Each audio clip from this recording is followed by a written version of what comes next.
Bismillahirrahmanirrahim. Assalamualaikum warahmatullahi wabarakatuh.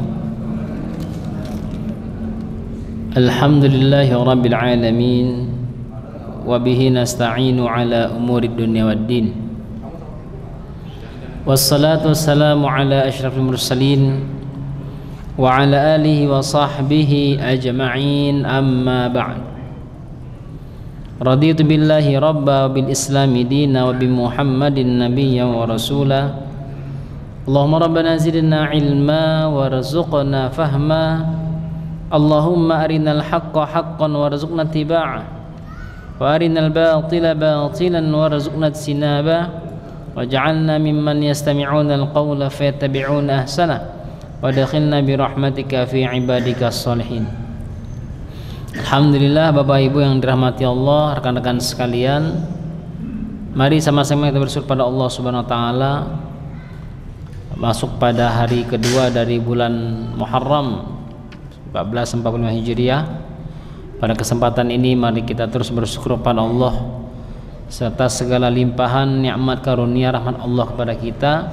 Semoga awal tahun ini menjadi bagian yang terpenting dalam perubahan hidup kita ke depannya, dan semoga duduknya kita di majelis ini menjadi amal pemberat timbangan kelak di akhirat, di hari tidak lagi bermanfaat anak ataupun harta, kecuali mereka yang datang kepada Allah dengan hati yang selamat.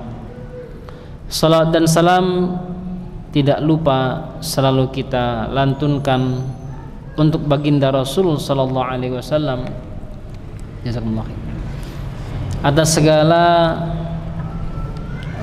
perjuangan beliau, qudwah beliau. Semoga Allah rahmati kita untuk terus berupaya mencontoh baginda Rasul dalam kehidupan kita hingga Allah izinkan kita meninggal dalam keadaan husnul khatimah. Bapak Ibu, rekan-rekan sekalian yang dirahmati Allah, mengawali kajian hari ini sama-sama kita membaca Al-Basmalah. Bismillahirrahmanirrahim. Ada beberapa hal yang fundamental dalam hal pernikahan yang sudah kita bahas. Nah, diantaranya adalah mengenai mahar. Adalah hal yang sangat fundamental dalam pernikahan. Beberapa masail seputar penunaian mahar yang menjadi bagian tema kita hari ini masih dalam hak-hak suami istri.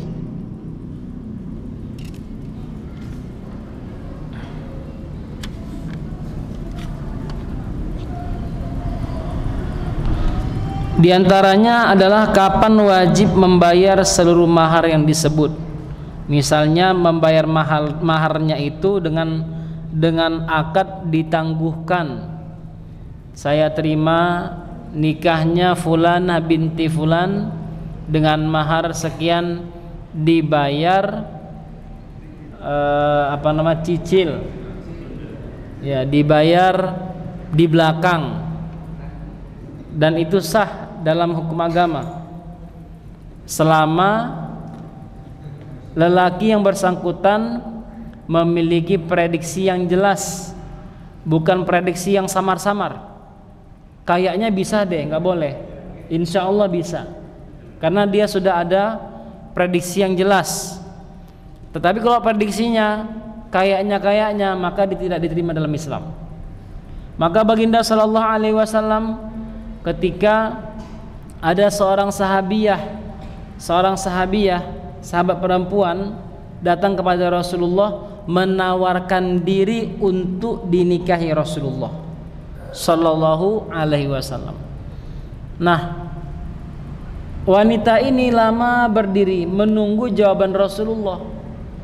Karena Rasulullah nggak jawab, seorang sahabat yang notabene-nya fakir, miskin, dia nggak punya uang.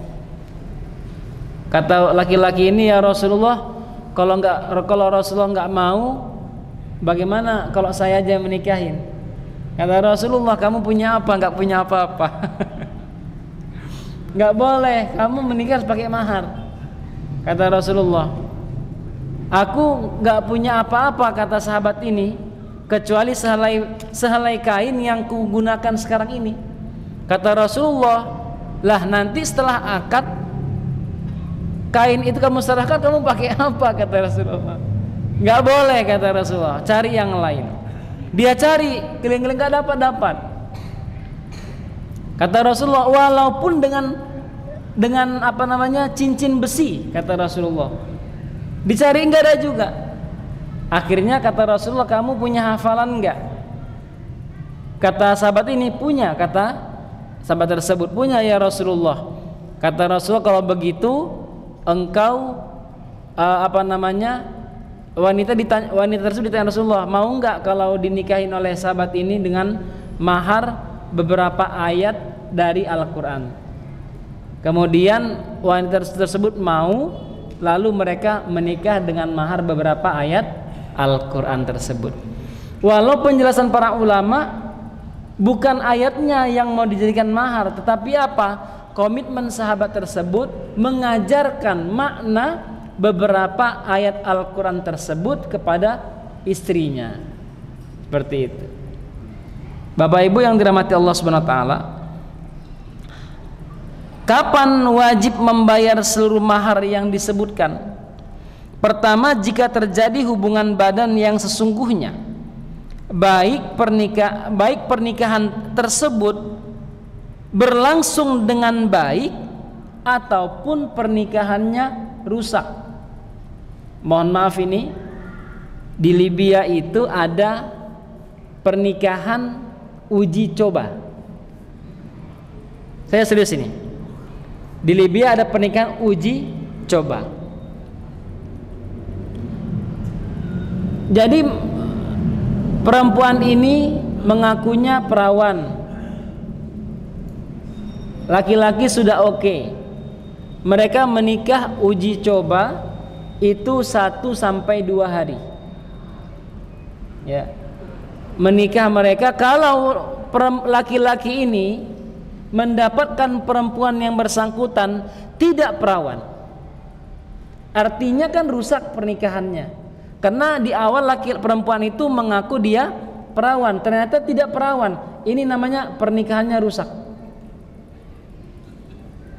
Nah, si laki-laki boleh menceraikan atas dasar si perempuan sudah tidak perawan lagi, tetapi mahar tetap harus diberikan kepada perempuan. Kenapa? Karena dia sudah melakukan akad walaupun rusak. Ini namanya pernikahannya rusak. Apalagi pernikahannya baik ataupun berlangsung dengan sebagaimana yang diharapkan.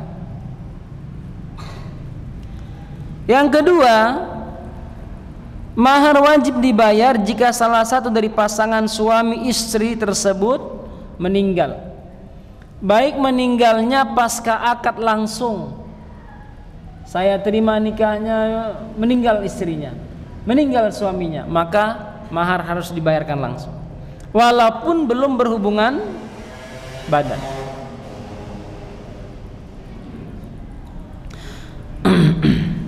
Yang ketiga, menurut Abu Hanifah, jika suami dan istri tersebut telah berduaan dengan benar, maka istri berhak mendapat seluruh mahar yang disebut. Artinya berduaan dengan benar ini walaupun tidak sampai berhubungan badan.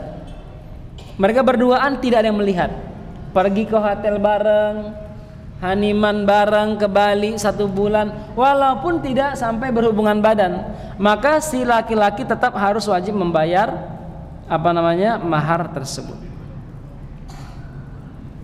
Bapak Ibu yang dirahmati Allah Subhanahu wa taala, rekan-rekan sekalian, ada sebagian kaum yang meringankan masalah mahar ini sehingga berefek pada mahar dianggap tidak penting untuk disebutkan. Kita lihat slide kedua. Ya. Apa hukum pernikahan dengan tanpa menyebut mahar? Kalau Bapak Ibu teringat dulu, teman-teman semua, di awal kita membahas tentang pernikahan ini, ada satu bentuk pernikahan berjangka. Ya.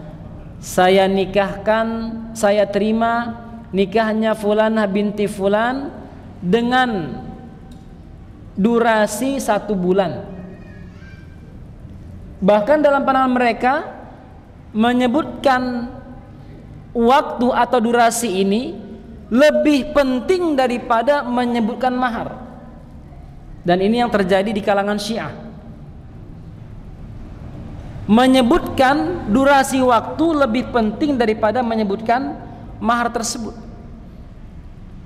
Sehingga hal ini penting untuk menjadi perhatian kaum muslimin. Dulu ketika saya mau menikah itu, istri bilang begini, calon istri bilang begini, udah maharnya ajarin saya bahasa Arab. Saya bilang nanti saya ajari, maharnya tak berbeda. Ya, sebenarnya bisa saja, wah mantap lah kalau begitu, oke lah nggak keluar uang apa-apa. Tapi mahar tetap harus ada. Kenapa? Melindungi seorang wanita. Maka apa hukumnya jika pernikahan dengan tanpa menyebut mahar? Para ulama dalam hal ini memiliki beberapa catatan. Pertama, bahwa pernikahan tersebut atau pernikahan yang dilakukan tanpa menyebutkan mahar disebut dengan nikahun tafwid. Nikahun tafwid atau nikah tanpa menyebut mahar. Oleh kebanyakan para ulama dianggap sah.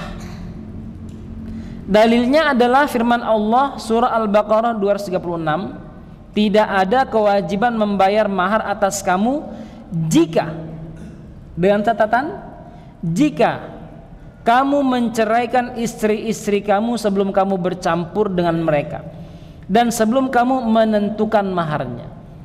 Artinya ini mau menikah tetapi belum menyebut mahar, atau maharnya disembunyikan, nanti saja dengan mahar nanti disebutkan di belakang. Ya, mana tahu ini pernikahannya dadakan, baru ketemu langsung kecantol, nikah sekarang, gitu ya, nikah sekarang itu, maharnya nanti dipikirkan. Selama mereka belum berhubungan badan, maka pernikahan ini tidak ada masalah. Tetapi ketika terjadi hubungan badan, maka laki-laki harus menyegerakan menetapkan mahar. Alhamdulillah kalau di kalangan kaum muslimin, termasuk ada kakak kelas saya, beliau dosen UMY, baru kenalan sama perempuan, kemudian pihak laki-laki datang ke rumah perempuan, si ayah perempuan bilang begini, kamu sudah cocok nak sama mas ini? Cocok ayah gitu. Kamu mas cocok? Cocok. Kalau udah cocok, ngapain dilama-lamain? Sekarang aja langsung nikah. Malam itu juga nikah, ya. Dan tercatatnya sekitar 2 hari atau 3 hari setelah itu di KUA. Nah, alhamdulillah kalau yang seperti itu masih oke karena menyebutkan mahar. Tetapi sebagian kaum muslimin dia tidak menyebutkan mahar, ya, mungkin karena lupa atau sebagainya atau karena terdesak. Maka sebelum bercampur mereka mahar ini boleh ditangguhkan untuk disampaikan.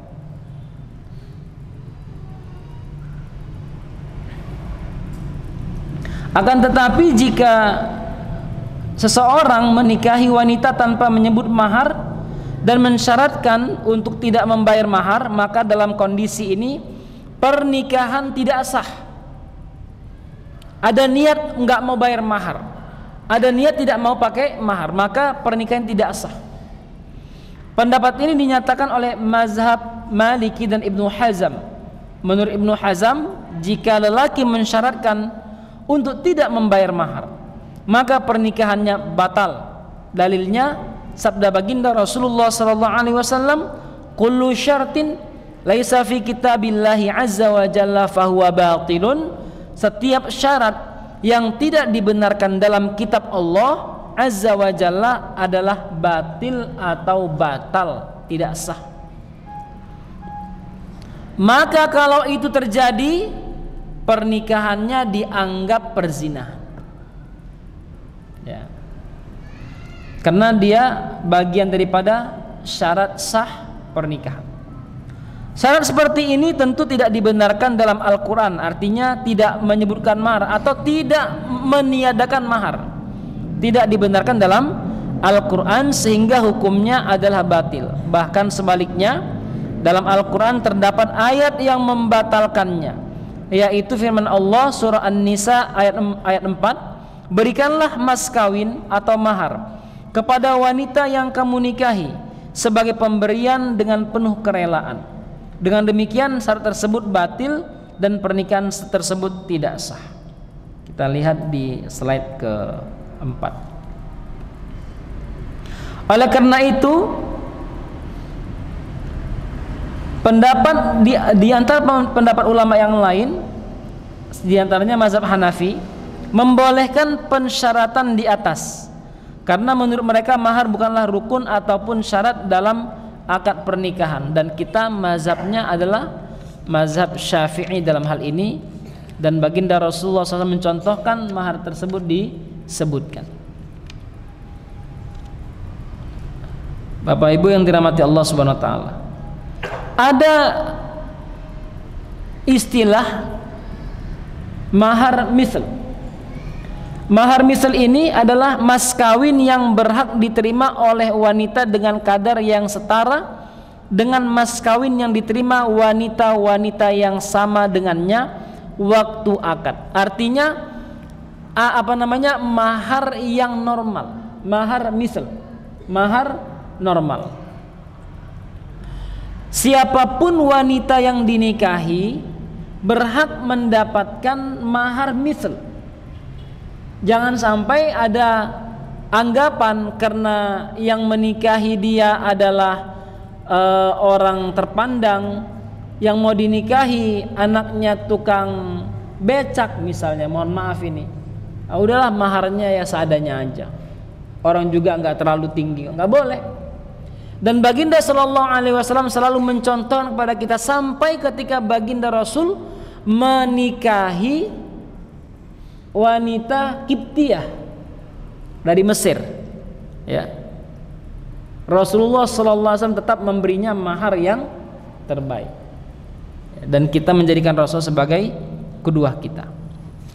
Wajib membayar mahar misl setelah hubungan badan atau meninggal sebelumnya. Jika seorang suami telah melakukan hubungan badan dengan istrinya atau meninggal dunia sebelum itu, maka dalam kondisi ini istrinya berhak menerima mahar misl dan harta waris. Keluarga laki-laki tidak boleh menahan apapun dari harta si laki-laki tersebut. Ya, jangan arogan, tidak boleh. Dalilnya diriwayatkan Abu Dawud dari Abdullah bin Mas'ud radhiyallahu anhu, yang ketika ditanya tentang masalah seperti ini, dia berkata, aku memutuskannya dengan pendapatku. Jika benar itu karunia Allah, tapi jika salah itu murni kesalahanku. Wanita tersebut berhak mendapat mahar yang biasa diterima para wanita di keluarganya, tidak kurang dan tidak lebih. Dia juga harus menjalani masa iddah dan berhak mendapat harta waris dari suaminya. Mendengar fatwa tersebut, Ma'qil bin Yasar berdiri seraya berkata, aku bersaksi bahwa engkau telah memutuskannya sesuai dengan keputusan Rasulullah SAW kepada Baru' binti Washiq, seorang wanita yang ditinggal mati oleh suaminya, dan dia mendapatkan seluruh mahar dan harta waris dari suaminya tersebut. Dalam arti sebelum dibagikan, harta harus diterima sebelum dibagikan. Itu Bapak Ibu yang dirahmati Allah. Kemudian berkaitan juga dengan masalah pernikahan misal atau mahar misal ini juga, sedikit saya singgung tentang pernikahan anak perempuan kecil. Apakah anak perempuan ini di bawah umur atau anak perempuan ini baru saja baligh? Ya, baru saja baligh, masa balighnya. Kalau dulu masa baligh ini 11 udah baligh. Ya, 12, 13, 14 normalnya seperti itu. Tetapi akhir-akhir ini itu ada anak SD yang kelas 4 saja sudah baligh. Ya, ada yang kelas 5, ada yang kelas 3, mohon maaf. Kalau catatan-catatan daripada dokter, ini sangat erat kaitannya dengan pola makan atau makanan yang dikonsumsi. Hati-hati yang punya anak kecil perempuan, termasuk juga saya. Bagaimana pernikahan anak perempuan kecil dengan mahar yang kurang dari mahar misal? Apalagi anak kecil ini nggak paham dia. Kalau dikasih uang banyak, ya nanti beli boneka. Ya masih kecil, beli boneka nanti dia. Asy-Syafi'i, Dawud, Ibnu Hazm dan dua rekan Abu Hanifah, yaitu Abu Yusuf dan Abu Muhammad bin Hasan, berpendapat seorang ayah tidak boleh menikahkan putrinya yang masih kecil dengan mahar yang kurang dari mahar misal. Keputusan ayahnya tersebut tidak berlaku. Anak perempuannya itu harus mendapat mahar misal karena mahar adalah haknya dan sang ayah tidak punya wewenang apapun terkait dengan hartanya. Menurut Abu Hanifah, jika seorang ayah menikahkan anak perempuannya yang masih kecil dengan mahar yang kurang dari mahar misal, maka hukumnya boleh. Tapi selain ayah dan kakek tidak boleh melakukannya. Apakah mahar boleh dibagi? Apakah mahar boleh dibagi setelah pernikahan qadarullah suaminya di PHK, tidak dikasih pesangon, harta satu-satunya adalah mahar yang diberikan, rumah masih sewa, masih kontrak, apakah boleh dibagi? Suami wajib menyerahkan setengah mahar kepada istrinya jika menceraikannya sebelum melakukan hubungan badan dan telah menentukan kadar mahar tersebut sebelumnya. Ini berdasarkan firman Allah Subhanahu wa taala, jika kamu menceraikan istri-istrimu sebelum kamu bercampur dengan mereka, padahal sungguhnya kamu sudah menentukan maharnya, maka bayarlah 1/2 dari mahar yang telah kamu tentukan itu, kecuali jika istri-istrimu itu memaafkan atau dimaafkan oleh orang yang memegang ikatan nikah, dan pemaafan kamu itu lebih dekat kepada takwa, dan janganlah kamu melupakan keutamaan di antara kamu, sungguhnya Allah Maha melihat segala apa yang kamu kerjakan. Artinya ketika terjadi perceraian dan mahar masih dipegang, maka mahar tersebut boleh diatur pembagiannya. Bapak Ibu yang dirahmati Allah Subhanahu wa taala, kita lihat dalam pembahasan selanjutnya, yaitu tentang perlengkapan rumah tangga. Kita lihat slide selanjutnya, slide kelima. Apa yang dimaksud dengan perlengkapan rumah tangga ini? Perlengkapan rumah tangga di sini adalah peralatan yang disiapkan istri dan keluarganya untuk melengkapi rumah barunya ketika mulai tinggal serumah dengan suami. Ternyata memang budaya dari sejak dulu yang menyiapkan perabot rumah tangga itu memang keluarga istri. Kalau kita bicara budaya, ya, karena bisa jadi hal tersebut suami sudah sangat terbeban dengan biaya pernikahan, mahar, persiapan dan lain sebagainya. Maka dalam hal ini, dalam tradisi masyarakat umumnya itu dilakukan oleh keluarga dari pihak perempuan. Akan tetapi dalam satu riwayat, saya ulangin hal ini berdasarkan hadis dari An-Nasa'i yang meriwayatkan dari Ali bin Abi Thalib radhiyallahu ta'ala anhu bahwa Rasulullah sallallahu alaihi wasallam menyiapkan kebutuhan rumah Fatimah radhiyallahu anha berupa pakaian, wadah air dan bantal sebelum pernikahan terjadi. Jadi sudah disiapkan oleh baginda Rasul sallallahu alaihi wasallam. Walau demikian, menyediakan perlengkapan ini hanya merupakan tradisi yang berlaku di masyarakat. Sedangkan orang yang sebenarnya bertanggung jawab menyediakan rumah secara syar'i dan segala kebutuhannya termasuk perlengkapan tempat tidur dan perabotan adalah suami atau calon suami. Sementara istri tidak boleh menuntutnya. Artinya menuntut, kok nggak ada ini, kok nggak begini, kok nggak disiapkan ini, nggak boleh nuntut.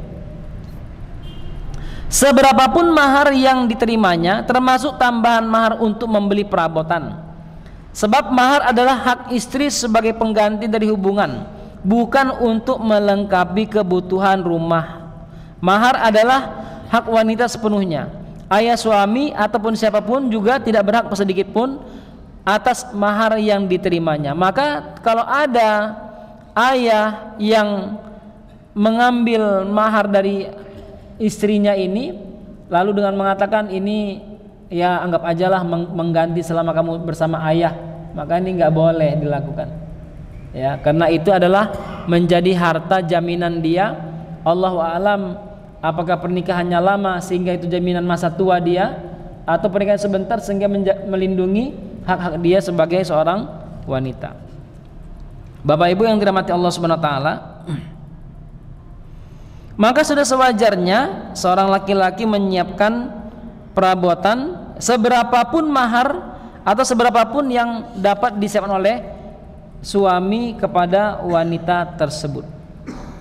Kemudian yang keempat tentang nafkah. Yang dimaksud dengan nafkah di sini adalah mencukupi segala kebutuhan istri yang mencakup makanan, tempat tinggal, pelayanan dan perobatan, meskipun istrinya orang kaya.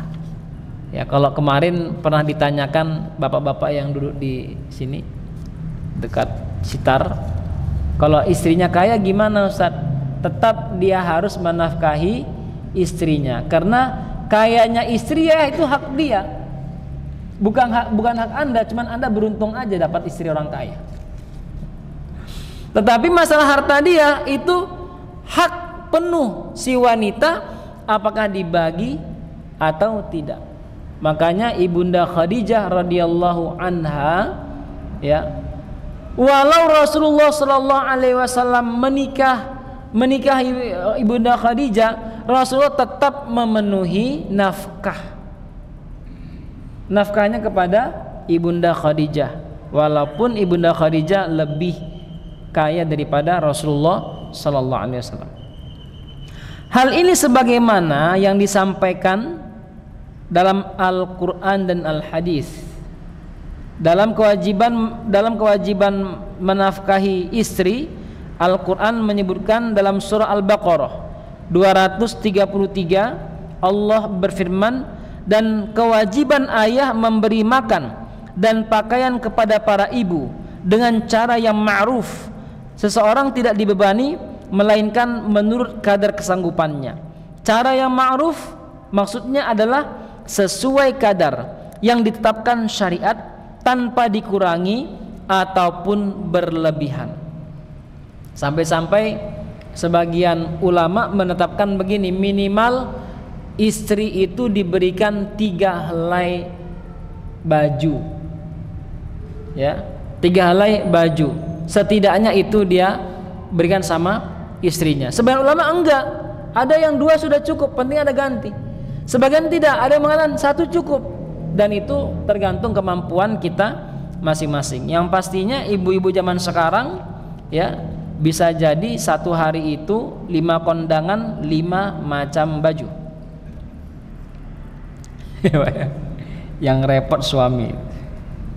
Yang kedua, firman Allah Subhanahu wa taala surah At-Talaq ayat 6 dan ayat 7 menjelaskan tempatkanlah mereka, yaitu para istri, di mana kamu bertempat tinggal menurut kemampuanmu, dan janganlah kamu menyusahkan mereka untuk menyempitkan hati mereka. Dan jika mereka itu sedang hamil, maka berikanlah kepada mereka nafkahnya hingga mereka bersalin. Surah At-Tolaq ayat 6. Jangan sampai ada ketidakadilan. Istri pertama digubuk, istri keempat kena bahenol, muda dibuat di hotel, ya, 2 tahun 3 tahun di hotel. Nggak boleh, nggak adil namanya. Dalam ayat ke-7 Allah berfirman, hendaklah orang yang mampu memberi nafkah menurut kemampuannya, dan orang yang disempitkan rezekinya hendaknya memberi nafkah dari harta yang diberikan Allah kepadanya. Allah tidak memikulkan beban kepada seorang melainkan sekedar apa yang Allah berikan kepadanya. Jangan, mohon maaf ini, jangan coba-coba ngetes Allah. Ya, wah, nanti Allah berikan rezeki yang baik. Kita mampu ngontrak rumah 10 juta, sok-sokan kita angkat ke 20 juta. 20 juta kecil mah, nanti Allah kasih. Ya, jangan ngetes Allah. Berlakulah sesuai dengan kemampuan kita. Kalau kita baru mampu makannya telur, tahu, tempe, jangan menjadikan itu dasar kita. Aduh, malu dilihat tetangga. Jangan. Habis setelah itu kita angkat derajat, makannya pakai daging terus. Akhirnya ada yang tidak tertunaikan hak-haknya. Bahaya. Ya, setidaknya saya mau bilang, jangan gara-gara terlihat mau mampu nyicil. Ya, nyicil sana, nyicil sini, gali lubang, tutup lubang. Masalahnya kalau nutup lumayan. Ini gali terus, enggak ketutup. Dalam hadis, kewajiban menurut sunnah baginda Rasulullah SAW atas nafkah ini adalah pesan yang penting saat Rasulullah khutbah di Haji Wada. Kata Rasulullah, takutlah kepada Allah dalam memperlakukan wanita. Sesungguhnya kalian mempersunting mereka dengan amanah Allah dan menghalalkan kemaluan mereka dengan kalimat Allah. Hak kalian yang harus mereka tunaikan adalah tidak mengizinkan masuk ke rumah kalian seseorang yang kalian tidak sukai. Jika itu mereka lakukan, maka pukullah mereka dengan pukulan yang tidak keras. Sedangkan hak mereka yang harus kalian tunaikan adalah memberi mereka nafkah dan pakaian dengan cara yang ma'ruf. Bahkan dalam satu hadis diriwayatkan bahwa Hindun binti Utbah radhiyallahu anha mengadu kepada Rasulullah SAW, wahai Rasulullah, sesungguhnya suamiku Abu Sofyan orang yang pelit. Nafkah yang diberikannya tidak cukup untuk keperluanku dan anak-anakku, kecuali jika aku mengambil tambahannya tanpa dia ketahui. Ya, ini nanti ada pertanyaan, Ustadz, apa hukumnya ngambil uang suami tanpa sepengetahuan suami? Nah, jawabannya ini, kata Rasulullah, khudhi ma yakfiki wa waladaki bil ma'ruf. Boleh kamu ambil yang mencukupi keperluanmu dan anakmu dengan cara yang benar. Ya. Tapi jangan disempat-sempatkan. Saya keperluannya beli emas, shopping. Anak saya itu butuh baju 10. Sempatkan, enggak boleh. Artinya cukup untuk makan, keperluan pokok, itu maksudnya. Selebih dari itu, maka di sini harus diobrolin dengan suami. Dalil ketiga, Muawiyah Al-Qushairi radhiyallahu anhu menuturkan bahwa dirinya bertanya kepada Rasulullah, wahai Rasulullah, apa hak seorang istri yang harus ditunaikan suaminya? Rasulullah menjawab, tut'imaha idza ta'imta wa taksuha idza iktasaita wa la tadribil wajha wa la tuqabbih wa la tahjur illa fil bait. memberinya makan ketika engkau dapat makan, dan memberinya pakaian ketika engkau dapat pakaian. Janganlah memukul wajah dan menganiayanya, dan jangan menjauhinya atau hajar. Hajar ini pisah ranjang, melainkan di dalam rumah. Ini pisah ranjang, pindah ke dapur orang, nggak boleh ya. Artinya pisah ranjang ini kalau dia punya istri satu, maka pisah ranjang, Anda tidur di sofa, dia tidur di kamar. Artinya kalau terjadi yang seperti ini, berarti sudah ada sinyal-sinyal yang tidak enak. Tetapi ingat kaidahnya, permasalahan sebesar dan sekecil apapun jangan sampai keluar rumah. Karena permasalahan besar ketika tidak keluar rumah akan berakhir dengan kebahagiaan, dan masalah kecil yang sampai keluar rumah, nggak sedikit keluarga yang akhirnya berakhir dengan perceraian. Sebagai penutup kajian kita, apa saja syarat-syarat berhak menerima nafkah ini? Syarat-syarat seseorang wanita berhak menerima nafkah, di antaranya adalah yang pertama, akad nikah yang dilakukan sah. Akadnya sah dilakukan. Maka kalau lagi cuman meminang, ini tidak ada akad di sana, maka si laki-laki ataupun si perempuan mencueki Anda, tidak peduli sama Anda, nggak masalah, karena belum akad, masih pinang. Yang kedua, istri menyerahkan diri kepada suami. Artinya istrinya tidak menahan diri dari suaminya. Kalau diajak, oke. Ini diajak nggak mau. Maka dalam hal ini, kalau dulu mohon maaf ada cerita cukup bagus ya, ini cerita tentang pernikahan. Setelah akad, karena laki-laki ini punya rumah, dibawa ke rumah si laki-laki. Setelah sampai rumah laki-laki, mereka cuma berdua. Laki-lakinya bilang gini, kamarmu di sini, kamar saya di atas. Loh, kita sudah menikah, iya, tapi saya nggak mau sama kamu. Saya menikah terpaksa dengan kamu. Kamarmu di sini, saya di atas. Ya.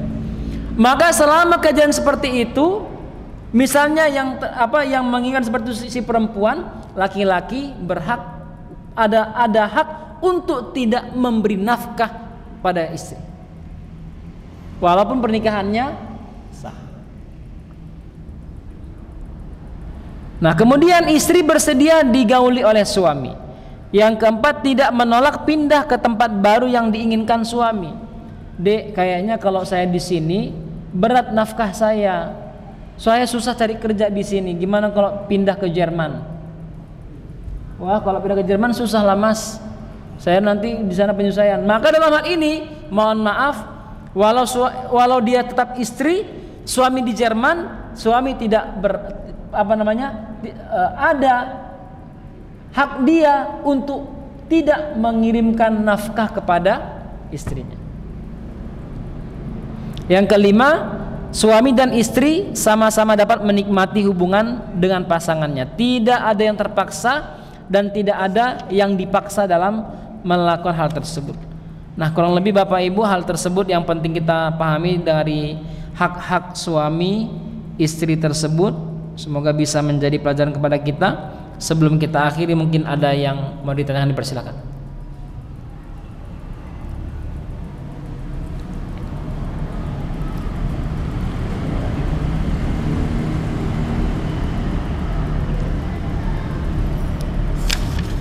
Ada? Silakan. Mohon mic-nya. Bismillah.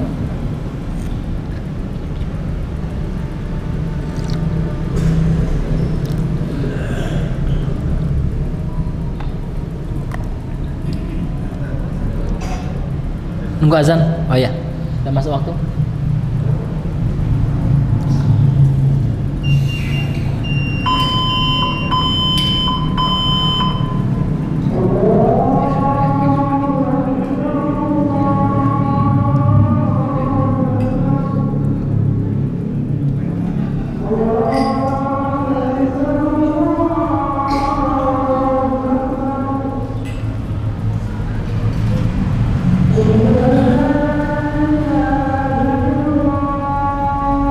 Asyhadu an la ilaha illallah.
Waalaikumsalam warahmatullahi wabarakatuh. Ustaz, tadi kalau tidak salah saya menangkap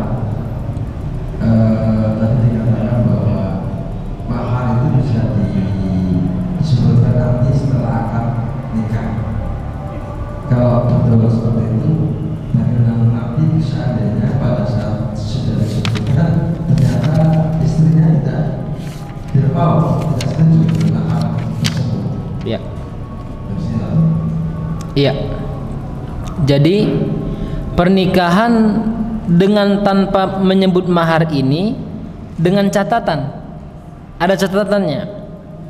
Tidak ada kewajiban membayar atas kamu, membayar mahar jika kamu menceraikan istri kamu sebelum kamu bercampur dengan mereka dan sebelum kamu menentukan maharnya. Jadi catatannya tersebut. Ya, jelas, bukan sekedar menyebutkan mahar selesai. Tidak menyebutkan mahar selesai, tapi ada catatannya. Selama tidak ada hubungan badan. Ya. Selama tidak ada hubungan badan, akadnya masih jalan nih. Dengan akad belakangan. Maka selama itu terjadi tidak berhubungan boleh. Tetapi ketika mereka sudah berhubungan, mahar wajib disebutkan. Kemudian juga bagaimana mau menyebutkan mahar atau bagaimana mau memberikan mahar padahal belum ditentukan. Si istri ditanya berapa maharnya, ya nanti aja mas, nanti aja. Dan itu ada terjadi. Saya sampai 2 minggu itu nanya itu dulu pas mau menikah itu, ini maharnya gimana? Ya saat penting kamu tuh udah datang kemari, udah syukur sekali kami gitu. Itu lebih dari mahar. Bingung juga kita bilang gitu kan. Kalau kita mungkin orangnya agak rada nakal, cocok lah kita bilang kan. Itu sampai saya paksa baru disebutkan. Bisa jadi ada beberapa budaya yang seperti itu. Ya, tetapi tetap ada catatannya selama belum berhubungan badan. Yang kedua, bukan hanya berhubungan badan tapi juga belum, si pihak perempuan belum menentukan. Dan laki-laki nggak boleh lama banget sih, saya bayar 10 kilo emas aja gitu, nggak boleh.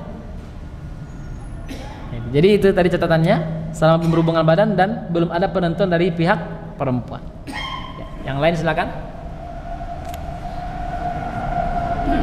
Ya.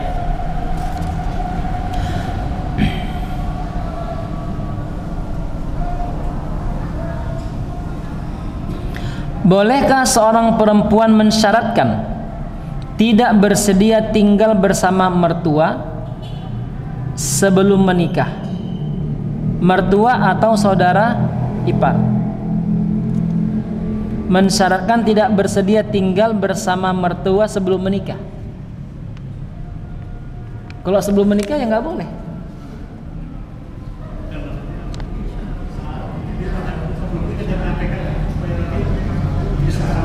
Oh gitu, iya.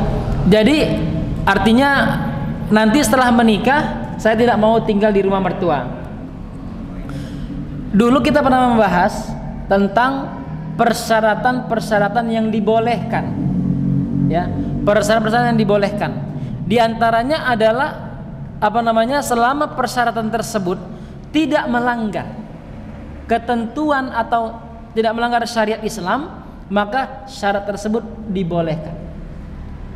Nah, kira-kira kalau seandainya kita sinkronkan dengan ini, pertama saya bahasanya mertua dulu ya. Adakah syariat harus tinggal di rumah mertua? Tidak ada. Artinya dia cuma boleh. Ketika dia bilang tidak bersedia tinggal, selama artinya adalah tinggal selamanya, mungkin ini dibolehkan. Tetapi kalau misalnya tidak mau tidur kapanpun di sana, ini mungkin perlu dicatatlah. Masa sih seperti itu? Tetapi kalau saudara ipar, ini yang mungkin perlu hati-hati. Mohon maaf, ini dalam hadis Rasulullah SAW bersabda, hati-hati terhadap ipar, karena dia adalah pembunuh. Mohon maaf ya.